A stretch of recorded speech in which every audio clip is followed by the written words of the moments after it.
Welcome to Tides of Time, where the gentle currents of history guide you into a world of calm and quiet discovery. Tonight, we invite you to journey back to the 1920s and 1930s, tracing the birth of the FIFA World Cup, football's greatest global stage. Picture yourself seated by a warm fireplace, the air soft with the scent of crackling wood and the faint hum of early 20th century city streets drifting through an open window. This 2-hour narrative, delivered in a soothing voice, explores the vision of Jules Rimet, the first tournament in Uruguay. Many nations, still recovering from war, hesitate, their resources stretched, the scent of ash and rebuilding materials a constant reminder. Rimet persists, his voice steady in meetings, the air filled with the hum of debate and the scratch of pens. His determination, though met with skepticism, plants a seed, its growth a gentle promise in the cafe's warm glow, and the passion the United Nations, all woven with the gentle crackle of the fire and ambient sounds of the era. Picture a young diplomat,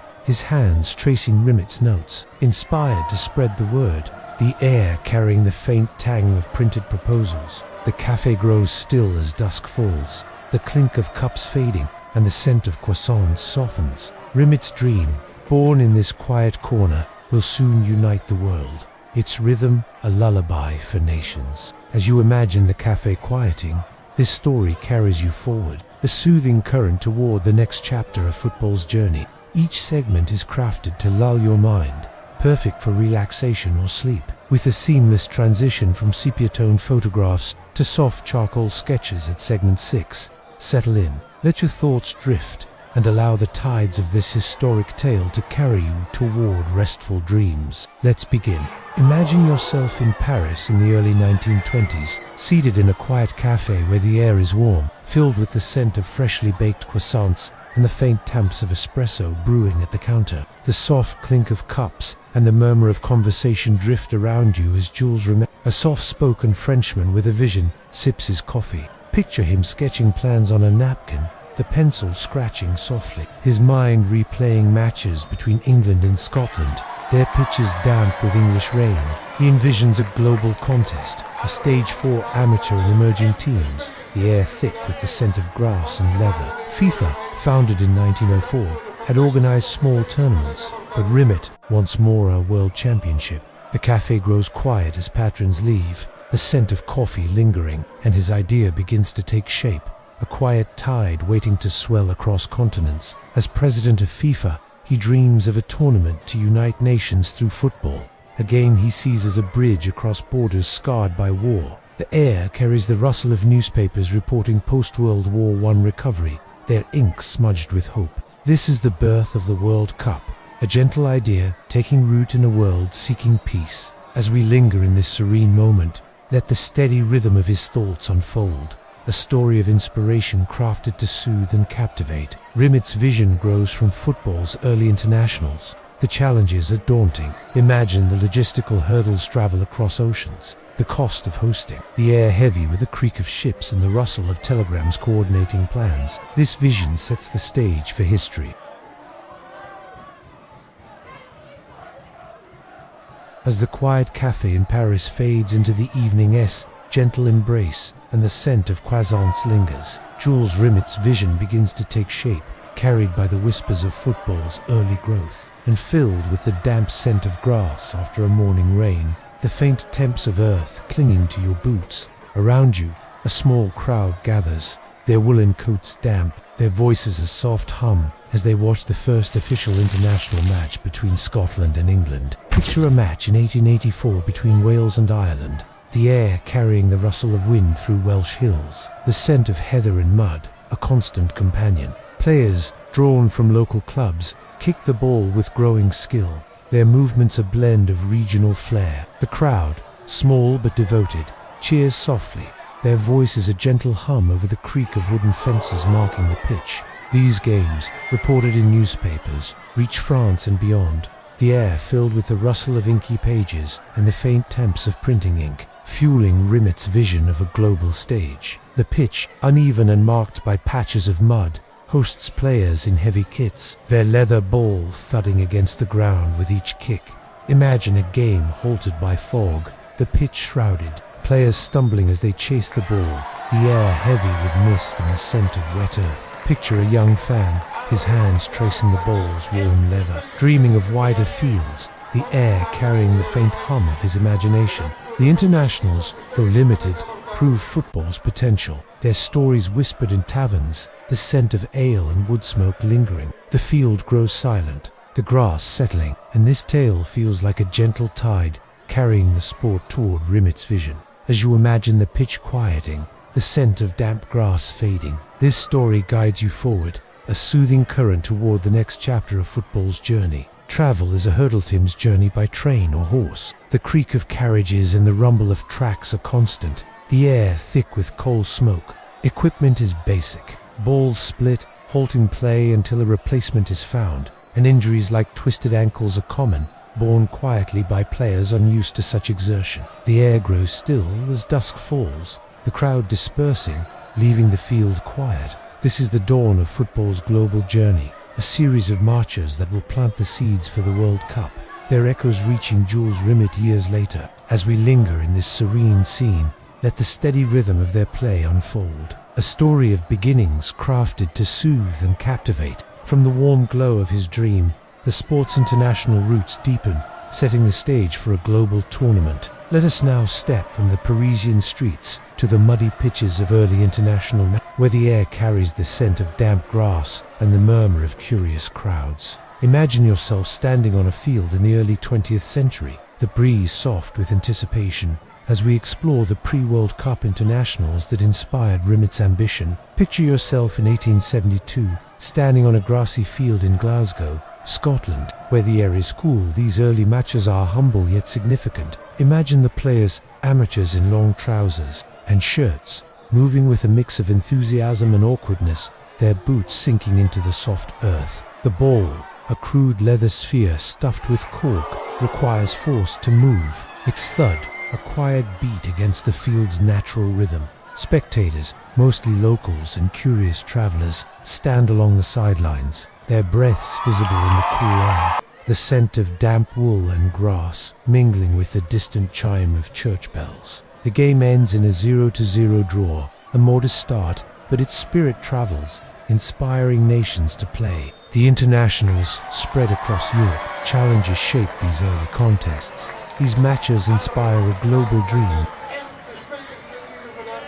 As the muddy fields of early internationals grow quiet under the fading light of a bygone era and the echoes of those first matches drift into the evening breeze, the idea of a global football tournament begins to take form, where the air is cool and carries the scent of polished wood and the faint temps of ink from stacks of papers scattered across the surface. The soft hum of voices fills the space as representatives from FIFA's member nations, Belgium, Uruguay, and Morgathar, their suits crisp, their hands tracing notes. Picture a Uruguayan delegate, his accent warm, advocating for his nation's bid, the air carrying the faint temps of salt water from his homeland's shores. Imagine the logistical strain organizing travel across oceans, the air heavy with the creak of ships and the rustle of telegrams coordinating details. Funding is a concern, with nations recovering from war. The scent of ash and paper a reminder of economic limits. Some resist, fearing the costs or dominance by stronger teams, their voices a soft murmur, but Rimet's persistence prevails. The air grows still as the meeting ends, the scent of ink lingering, a promise of the tournaments to come. Others suggest Europe, citing travelese, the room humming with the rustle of maps and timetables. Picture a young clerk, his hands gathering the signed papers, dreaming of the games ahead, the air filled with the hum of possibility. The room grows quiet, the woods polished reflecting the fading light, and the scent of coffee softens. The vote, a gentle step, plants the seed for a global spectacle, its rhythm a lullaby for the future. As you imagine the room quieting, this story carries you forward, a soothing current toward the next chapter of football's journey. The discussion turns to format 13 teams, a final layer thick with the scent of coffee as they work late into the night. Compromise emerges, with Uruguay's Olympic success tipping the scales. Their passion, a quiet, tide in the room's stillness.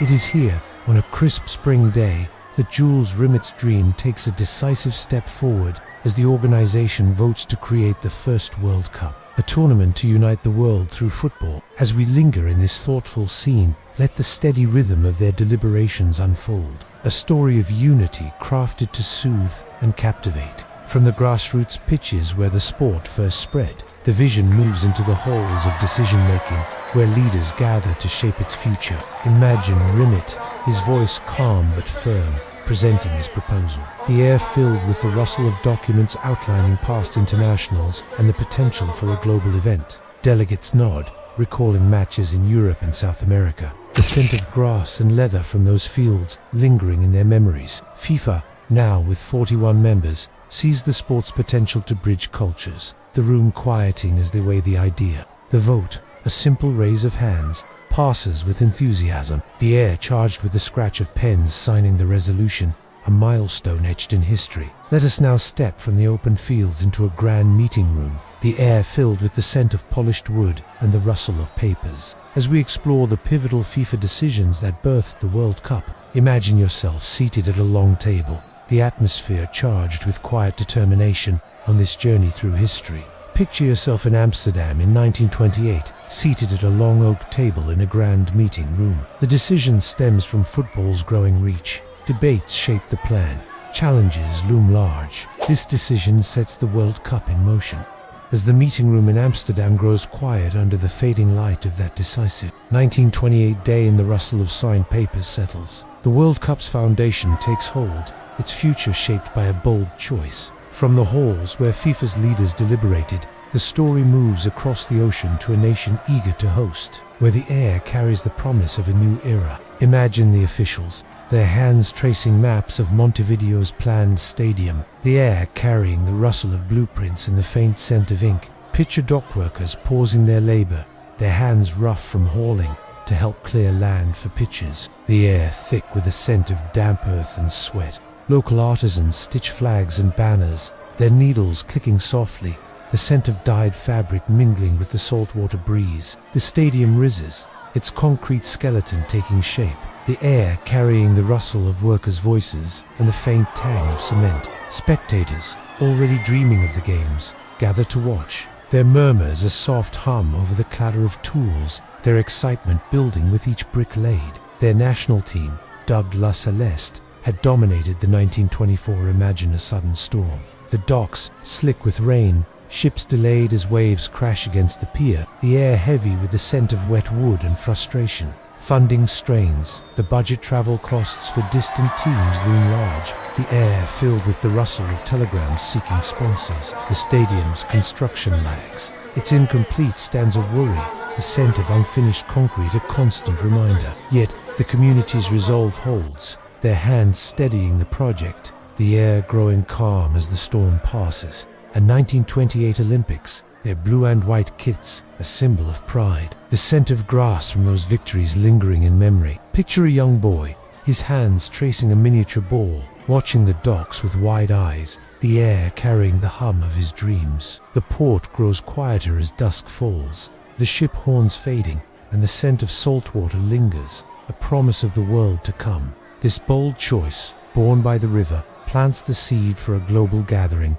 its rhythm a lullaby for nations. As you imagine the dock quieting, this story carries you forward, a soothing current toward the next chapter of football's journey. The government, eager to showcase the nation, offers to fund the tournament, the air filled with the hum of construction plans and the distant clang of hammers building This bid, a bold move for a small nation, wins FIFA's favor, its promise a gentle tide. Let us now step from the polished wood of conference tables to the bustling ports of where the scent of salt water and the sound of ship horns herald Uruguay is bid to bring the world together. Imagine yourself standing on a dock, the breeze soft with anticipation as we explore this pivotal moment. Picture yourself in Montevideo, Uruguay, in late 1928, standing on a bustling dock where the air is warm and filled with the scent of salt water and a faint temps of tar from wooden ships unloading cargo. The sound of ship horns echoes across the De La Plata, blending with the chatter of dock workers and the creak of ropes as crates are hoisted ashore.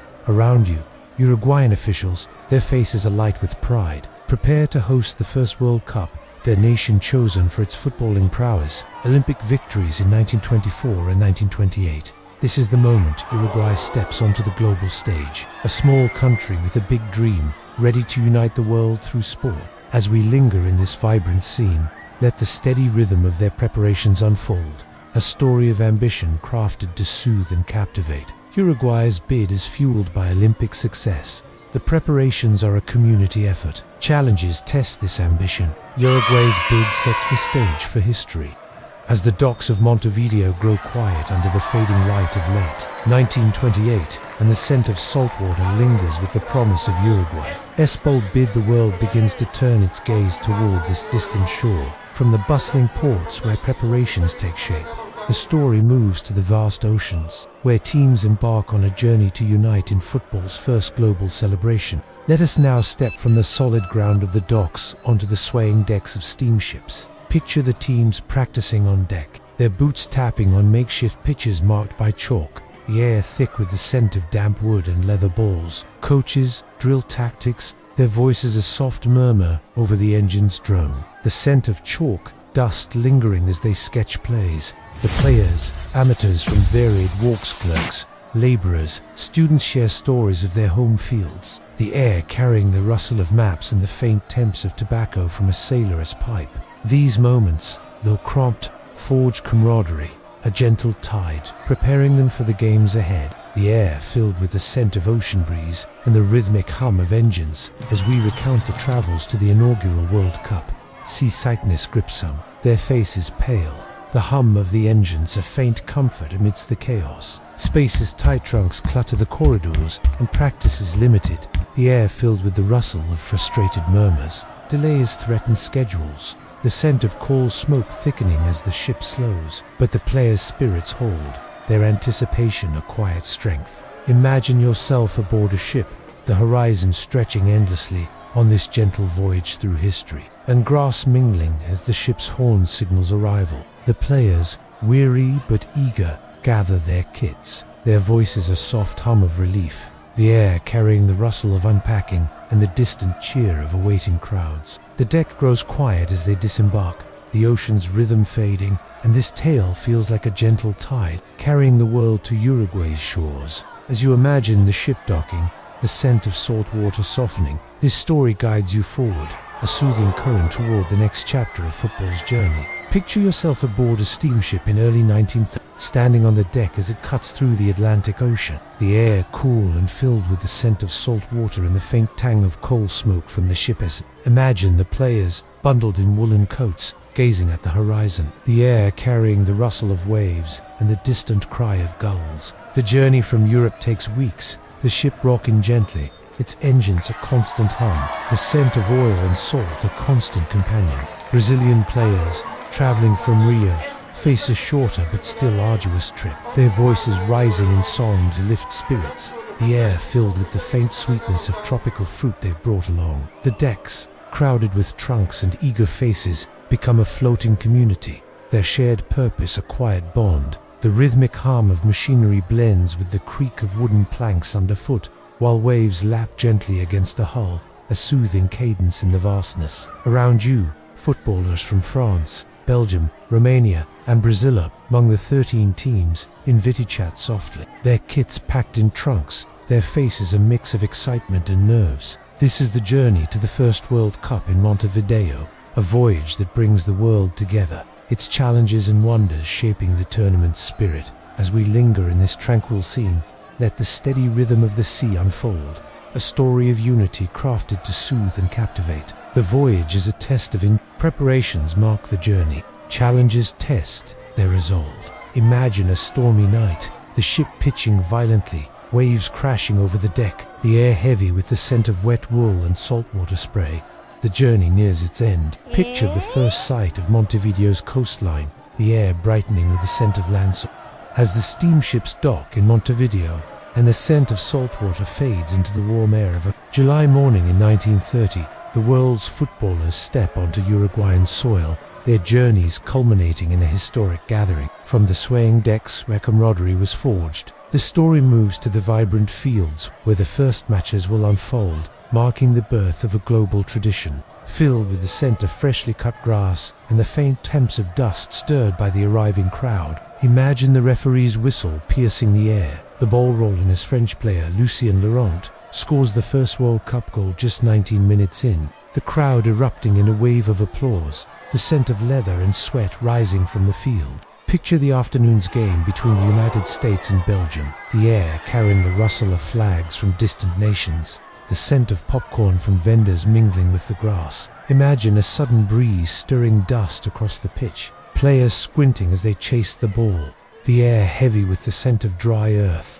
the stadium, unfinished LAX full stands, the scent of raw concrete a reminder of rushed construction. Injuries linger, a twisted ankle or bruised shin slows a player, born quietly in an era without substitutes, the air carrying the rustle of concerned murmurs. The heat, intense for July, tests in the scent of sweat and grass are constant, but the spirit of competition prevails. The American team, a surprise contender with players from local leagues, moves with determination, their white kits bright under the sun. Picture a young fan, his hands clutching a program, watching wide-eyed as the ball crosses the line, the air filled with the hum of his dreams. The newsreel fades, the stadium's roar softening, and the scent of grass lingers as the day ends. The first matches played on this warm Friday plant the seed for a global legacy, their rhythm a lullaby for the future. As you imagine the stands quieting, the dust settling, this story carries you forward,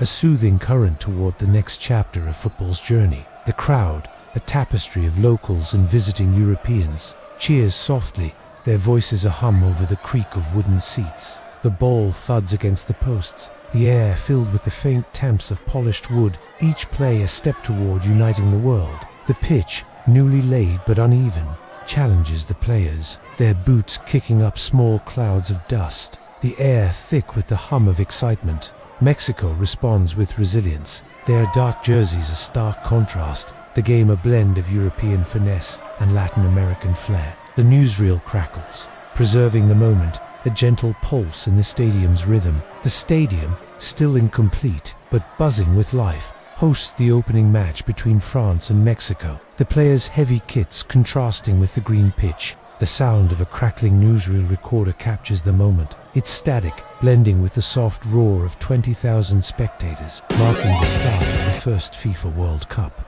This is the dawn of a global spectacle, its energy and charm unfolding on this historic day. As we linger in this vibrant scene, let the steady rhythm of the game unfold, a story of beginnings crafted to soothe and captivate. Let us now step from the ocean-air's edge onto the freshly laid grass of the Estadio, the air alive with the scent of cut grass and the distant hum of eager crowds as we explore the opening games of the inaugural World Cup.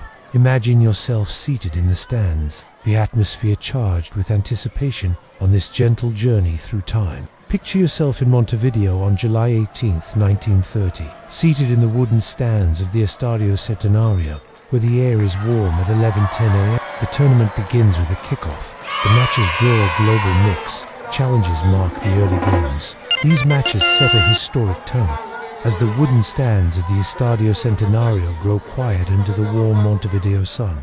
Now, 11:23 a.m. on this Friday, July 18, 2025, and the echoes of the first World Cup matches fade into the midday air. The tournament's narrative builds toward a climactic showdown. From the opening games that united distant nations, the story moves to a fierce rivalry on the pitch, where pride and passion collide. Let us now step from the general stands to the heart of the action, the air charged with the scent of leather balls and the distant clang of a stadium bell.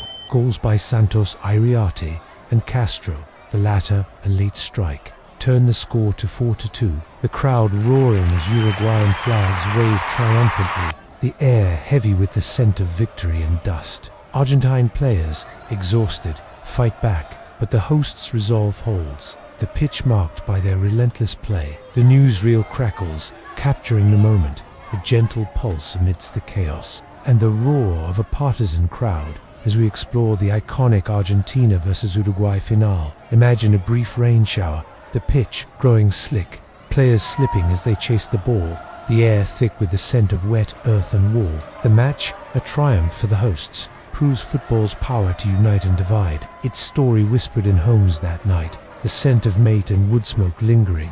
The stands grow quiet as the crowd disperses, the pitch settling, and this tale feels like a gentle tide carrying the World Cup into history. As you imagine the stadium quieting, the scent of leather fading, this story guides you forward, a soothing current toward the next chapter of football's journey. The crowd's passion spills over. Imagine a tense exchange between fans, their voices rising briefly before fading into shared cheers, the air carrying the rustle of damp clothing. The heat, intense for late July, tests endurance, the scent of sweat, a constant, but the players' focus remains, their effort a testament to the rivalry's depth. Imagine yourself among the spectators, the atmosphere thick with anticipation on this gentle journey through history. Picture yourself in Montevideo on July 30th, 1930, seated in the packed stands of the Estadios, where the air is warm at 3 p.m., filled with the scent of leather balls warmed by the sun and the faint taps of dust stirred by 68,000 fervent fans. Imagine the referee's whistle cutting through the air, the ball rolling as Uruguay's players, driven by home advantage, press forward, the crowd's hum swelling with each move. Argentina responds with skill, their forwards weaving through defense, the air thick with the scent of sweat and grass. A goal by Argentina's Carlos Puzo in the 20th minute silences the Uruguayan stands, their blue and white scarves drooping, while Argentine fans erupt, the air carrying the rustle of waving flags. The pitch vibrates with energy, the thud of the ball a constant beat, setting the stage for a dramatic turn. The crowd, a sea of blue and white Uruguayan flags and Argentine stripes, roars as the final of the first World Cup begins, pitting hosts Uruguay against rival Argentina. The pitch, worn from weeks of play, hosts players in heavy kits, their boots kicking up small clouds of earth, the tension palpable. This is the culmination of the tournament, a battle of neighbors that'll etch football's history, its drama unfolding under a clear sky. As we linger in this electric scene, let the steady rhythm of the match unfold, a story of rivalry crafted to soothe and captivate. The game starts with high stakes. The second half shifts the tide. Picture Uruguay's comeback, their captain Nazatsi rallying the team. The air filled with the scent of determination challenges heighten the drama. The final cements a legacy. Picture a young fan, his hands clutching a Uruguayan cap, cheering as the whistle blows, the air filled with the hum of celebration. As the Estadio Centenario grows quiet under the warm Montevideo sun, now 11:36 a.m. on this Friday, July 18th, 2025, and the echoes of the Argentina versus Uruguay final fade into the afternoon air, World Cup leaves a lasting impression beyond the pitch. From the roaring stands where history was made, the story spreads across oceans, carried by voices and print, shaping global perceptions. Imagine a Parisian cafe, the air filled with the scent of coffee and the rustle of Le Figaro, its pages detailing the matches, the scent of ink a constant companion, and wood smoke where patrons scoff at England's absence, their voices a soft murmur over the clink of glasses. In Brazil, fans celebrate their team's third-place finish, the air filled with the hum of samba rhythms and the faint sweetness of tropical fruit, their pride tempered by the final's outcome. Uruguayans back home toast with mate, the scent of yerba mate rising, their cheers a gentle hum as they recount the final's drama. The tournament, though distant, unites and divides, its story a shared thread. Readers marvel at Uruguay's dominance, their Olympic pedigree proven. While European teams struggle, France and Belgium's early exit sparked debate. Imagine a delay in newsreels, the air heavy with the rustle of impatient letters asking for updates, the scent of damp paper, a reminder of slow shipping. Picture a young boy, his hands tracing a newspaper image of the final, dreaming of future games, the air filled with the hum of his imagination. The World Cup story, spread by radio and print, inspires clubs and federations, the air carrying the rustle of new plans and the faint tang of ambition. The room grows quiet as dusk falls, the scent of newsprint fading, and this tale feels like a gentle tide, carrying football's global reach into the future. As you imagine the window darkening, this story guides you forward, a soothing current toward the next chapter of the journey.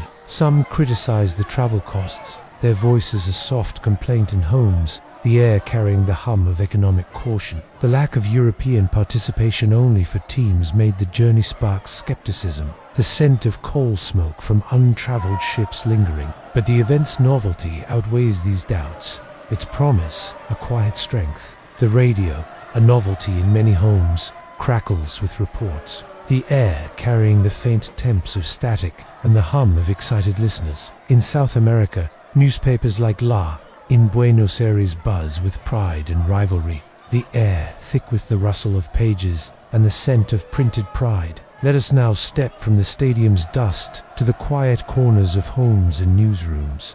The air filled with the scent of inky newsprint and the hum of early radios. As we explore the world's reception of this groundbreaking tournament, imagine yourself seated by a window, the atmosphere calm with reflection on this gentle journey through time. Picture yourself in a small European town in August 1930, seated by an open window where the air is cool, carrying the scent of inky newsprint from a freshly delivered newspaper and the faint hum of an early radio crackling with distant reports. The room is quiet, save for the rustle of pages as you read about the first World Cup in Europe. The headlines bold with tales of Uruguay's 4-2 victory over Argentina. Outside, villagers gather, their voices soft, discussing the tournament surprises teams from the Americas outperforming European hopes. This is the global reception of the inaugural World Cup, a moment that sparks curiosity and pride across continents, its echoes reaching every corner. As we linger in this peaceful scene, let the steady rhythm of these reactions unfold, a story of connection crafted to soothe and captivate. The news spreads quickly. Reactions vary across nations. Picture a British pub. The air warm with the scent of ale challenges shape the narrative. The reception builds a legacy. As the quiet rooms of Europe and South America grow still under the fading light of August 1930, and the rustle of newspapers settles into the evening air, the first World Cup's impact begins to take root, its echoes shaping the future of football, where the air is cool and carries the scent of grass dampened by a recent shower and the faint hum of a city winding down. Below, the Estadio Centenario stands as a silent monument, its wooden stands still echoing with the cheers of the first World Cup, now a month past, and the hum of their dreams, inspired by the tournament's success. European federations, once hesitant, begin planning for 1934, the air carrying the rustle of new schedules and the faint tang of printed tickets. Picture an elderly fan, his hands tracing a faded program, recounting the final to a grandchild, the air warm with the scent of brewing tea and the soft hum of family stories. The World Cup, a fledgling idea in 1930, grows into a global icon,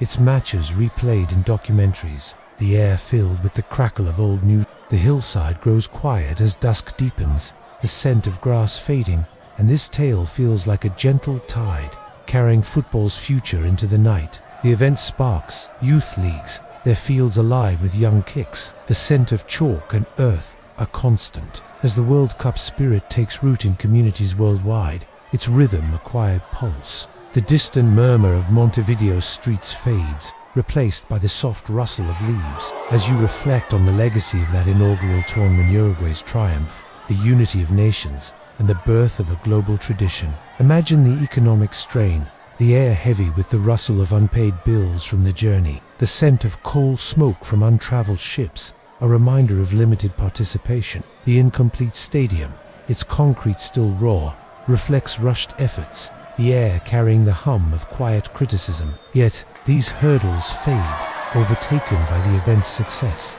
The scent of celebration meat and grilled meat lingering in Uruguayan homes, a testament to resilience. As we linger in this tranquil scene, let the steady rhythm of this reflection unfold, a story of endurance crafted to soothe and guide you into rest. From the homes where its stories were shared, the narrative moves to a reflective pause, where the tournament's significance is measured and its legacy solidified. Let us now step from the window's calm to a serene hillside overlooking the air filled with the scent of grass and the distant murmur of a city at rest. As we reflect on the legacy of 1930, imagine yourself seated on this gentle slope, the atmosphere peaceful with contemplation on this soothing journey through time. Picture yourself on a hillside overlooking Montevideo in September 1930, the time now drifting toward evening on this Friday, July 18, 2025. The 1930 World Cup leaves a lasting mark, Imagine the stadium's pitch, now quiet, its grass settling after the final's fervor, the air carrying the faint scent of leather and sweat from those July days.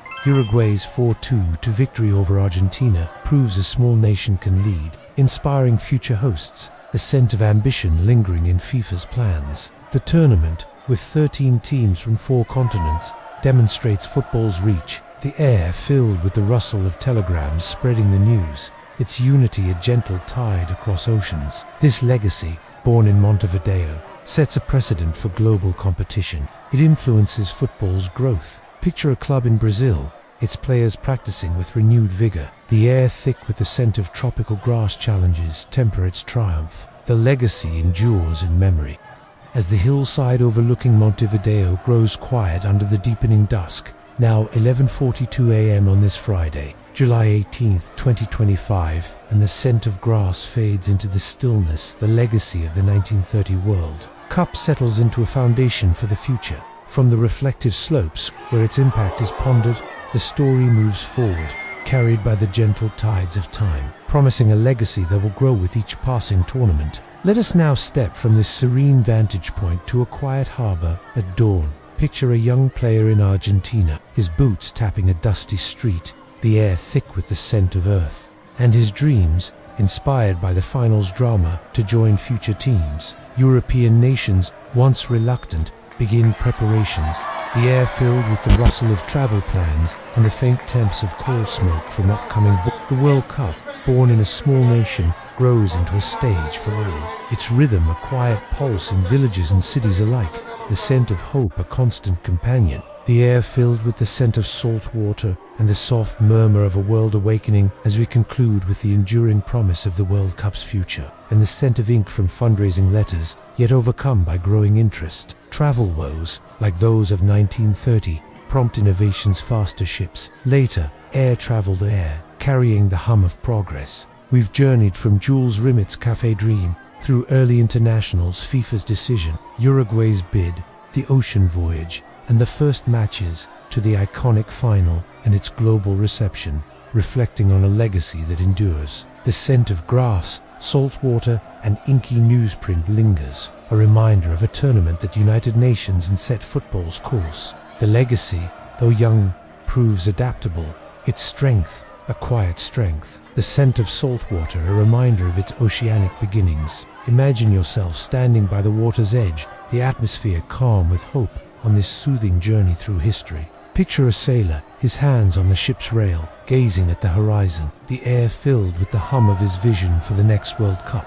The scent of sea breeze a promise of journeys to come. The harbor grows quiet as the sun rises, the creak of ships fading, and the scent of salt water softens. The 1930 foundation, a gentle tide, carries football into a legacy of unity, its rhythm a lullaby for the world. Picture yourself by the Montevideo harbor at dawn on an imagined morning after the 1930 World Cup. The time now aligning with 11:55 a.m. on this Friday, July 18th, 2025, where the air is cool and carries the scent of saltwater, lapping against the shore and the faint hum of a city stirring awake. The water reflects the first light, a gentle shimmer, while the distant silhouette of the Estadio Centenario fades into the morning mist. The cheers, the waves, and the stories of 1930 drift away, carried by the morning tide. Let them fade as you do, into the gentle embrace of sleep. Thank you for joining us on this journey through the birth of the World Cup. Close your eyes, breathe deeply, and let the tides of time guide you into dreams. Good night around you. The harbor is quiet, save for the soft creak of ships and the rustle of waves, as the first World Cup success sets a course for decades of football in glory. This is the foundation laid in 1930, a promise of unity and competition that will shape the world's game, its future unfolding with each kick. As we linger in this peaceful scene, let the steady rhythm of this promise unfold, a tale of hope crafted to soothe and guide you into rest. The 1930 tournament inspires continuity. Imagine FIFA officials, their hands tracing new plans on ship decks, the air filled with the rustle of schedules and the scent of salt water, plotting the 1934 event in Italy. The success of Uruguay's hosting, despite challenges, proves to the World Cup's viability, the air carrying the hum of ambition as nations vie to join. The tournament's format, group stages, A final becomes a blueprint, the scent of grass and leather from Montevideo's fields lingering in their designs, a gentle tide carrying football forward. It fosters global participation. Challenges are met with resolve. Imagine the economic strain of future tournaments, the air heavy with the rustle of budgets. The future shines brightly. As the Montevideo harbor shimmers in the morning light and the soft lapping of waves fades into the dawn, we step back from the fields, docks, and stands where the World Cup was born. Imagine yourself now, far from those historic shores, resting in the quiet comfort of your own space.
Bedankt voor de fantastische ondersteuning van het elftal.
Bedankt voor de fantastische ondersteuning van het elftal.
fantastische ondersteuning van het elftal.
die, dames en heren, jongens en meisjes. Bedankt voor de fantastische ondersteuning van het elftal.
Bedankt voor de fantastische ondersteuning van het elftal.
Bedankt voor de fantastische ondersteuning van het elftal.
elftal.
Bedankt voor de fantastische ondersteuning van het elftal.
voor de fantastische ondersteuning van het elftal.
fantastische ondersteuning van het elftal.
€18.000 en eentjes. Bedankt voor de fantastische ondersteuning van het elftal.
fantastische ondersteuning van het elftal.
voor de fantastische ondersteuning van het elftal.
Bedankt voor de fantastische ondersteuning van het elftal.